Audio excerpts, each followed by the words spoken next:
Hello, I'm in a 2017 Toyota Tundra, and today I'm going to show you to connect to the Bluetooth with your phone device. So first, you will start the vehicle,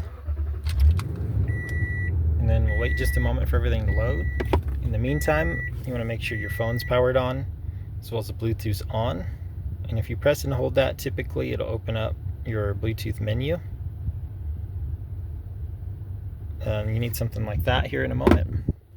So when the vehicle's on, it's already on an option here, but otherwise you go to Setup, Bluetooth, and then here there's always a limit to the amount of phones you can have stored, so you might have to delete a device first before you can add a new one, which we could do that by hitting a random one. Sorry, I gotta hit remove first and then select whichever. Yes. Alright, that's gone, but now we're gonna add a device. So add. And then now we need your phone, and we're gonna search for that Bluetooth name.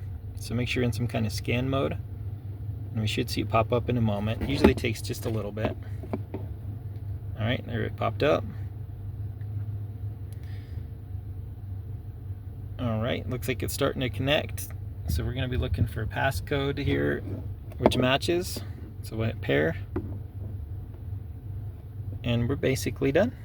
So now it's synced up. You should be able to take phone calls, listen to music, things like that while you drive. Like I said before, it might take a few tries.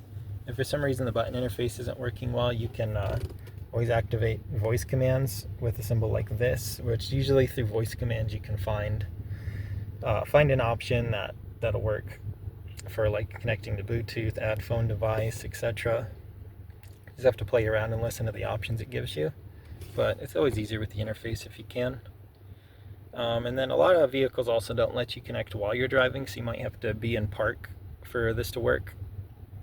But otherwise, I hope this was helpful, and hope you have a wonderful day.